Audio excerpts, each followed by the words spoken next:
Su mente. Los tenía dominados por su mente. Los tenía dominados porque estaba cautivando su cabeza. Pero David conocía principios de reino. Y David sabía que en la cabeza estaba el dominio. Y no te ves que cuando David llega dice, ¿quién es este? Y pregunta. Y dice que David le salió al encuentro. Y cuando David le salió al encuentro, note esto bien.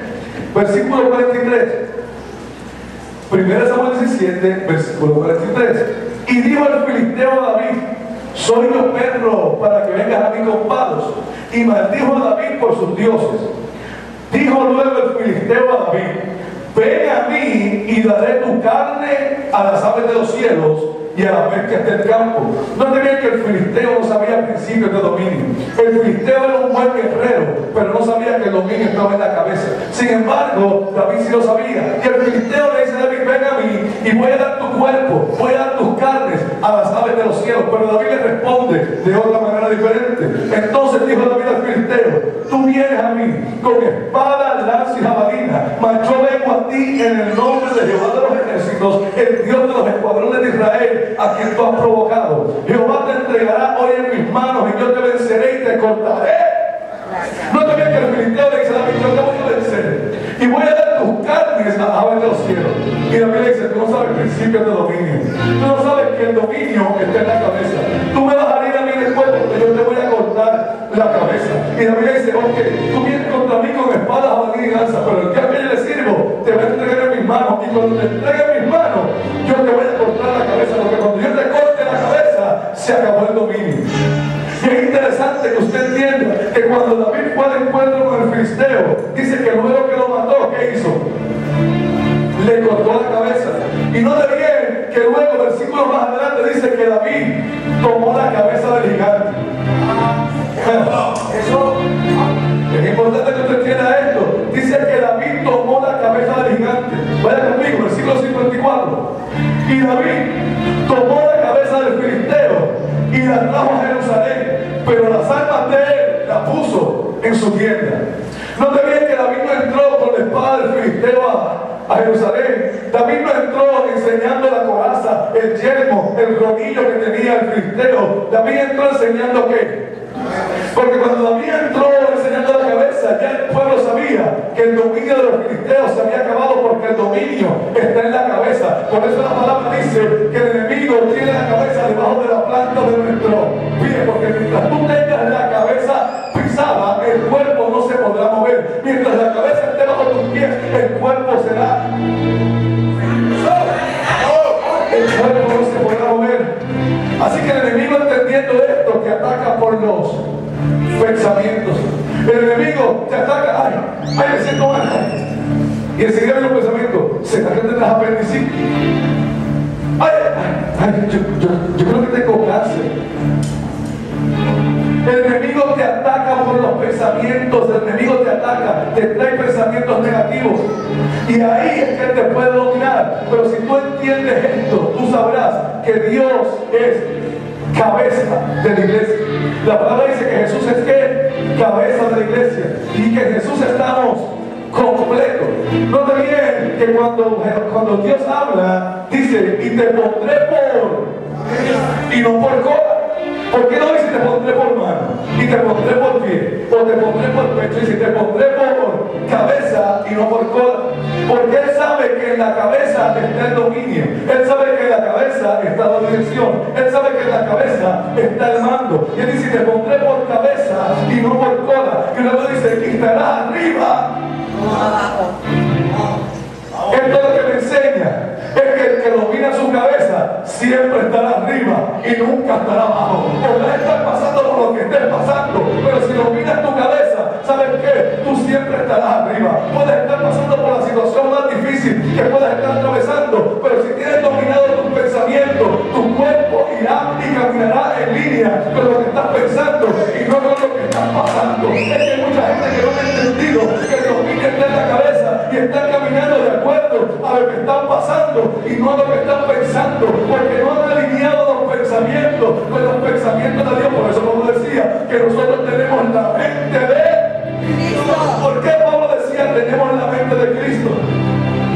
¿Cuándo usted vio a Cristo derrotado? ¿Cuándo ¿Cuándo usted vio a Cristo vencido? ¿Cuándo usted vio a Cristo quejándose? Nunca. Y si nosotros tenemos la mente de Cristo, tenemos que ser más que vencedores.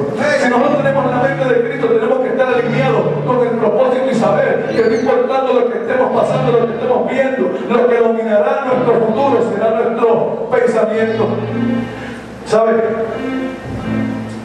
La gente que ha tenido éxito en la vida no ha sido gente muy habilidosa. Mire, escuche bien. Vamos a hablar un poco de gente que son conocidas.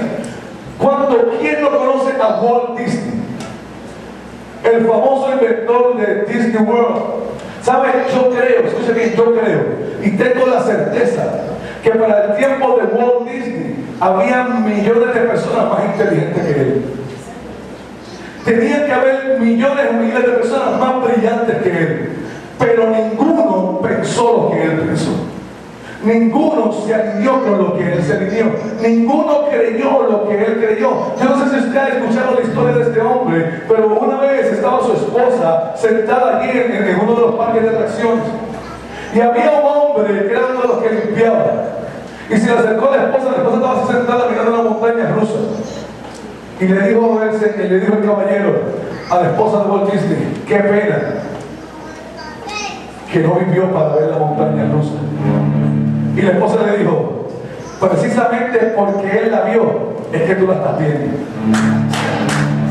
Porque él no la vio con sus ojos, pero ya él la había pensado. Porque el diseño de tu futuro no está en tus ojos, el diseño de tu futuro está en tu mente. ¿Hacia dónde te estás dirigiendo? ¿Hacia dónde tú crees que puedes llegar? ¿Hasta dónde tú piensas que eres capaz de avanzar?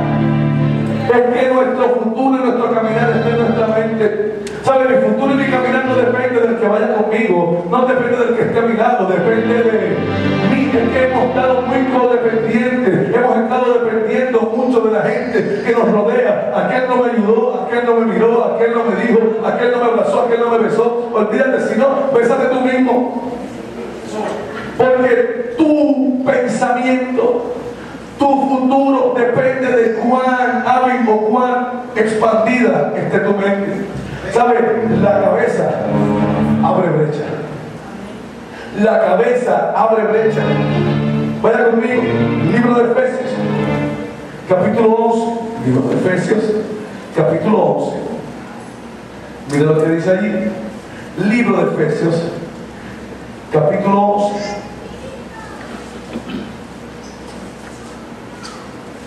Si encuentra en Efesios capítulo 11, me avisa.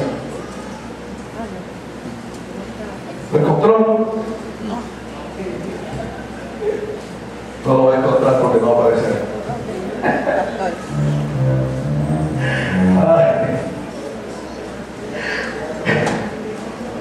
Efesios capítulo 3, versículo 11.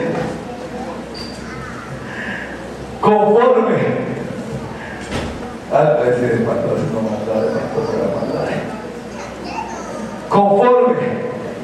al propósito eterno que hizo en Cristo Jesús nuestro Señor, en quien tenemos seguridad y acceso con confianza por medio de la fe en Él. Escuchen bien y digan: ¿y qué quiere decir eso? Dice que nuestro acceso al reino, que nuestro acceso a las bendiciones es por medio de ¿quién? De Cristo. ¿Es correcto? ¿Es lo que dice ahí? Vaya conmigo al libro de Colosenses entonces. Colosenses, capítulo 1, versículo 8. Vamos a correr la Biblia, acuérdense que estoy enseñando. Colosenses, capítulo 1, versículo 8. Versículo 18. Mira lo que dice allí. Y Él es cabeza del cuerpo, que es la iglesia. Escuche bien, Efesios nos decía que nuestra entrada es por la fe en ¿quién? En Cristo. Y ahora Colosenses nos está diciendo que Él es cabeza del cuerpo, que es la iglesia. Así que si nosotros somos el cuerpo, nuestra entrada y nuestra salida está definida por la cabeza. Por eso es que es por medio de la fe en Él. ¿Cuántos de ustedes han visto el cielo? Yo no lo he visto todavía. Pero yo sé que por medio de la fe en Cristo, que es cabeza, yo tengo entrada a ese reino. Porque si la cabeza está en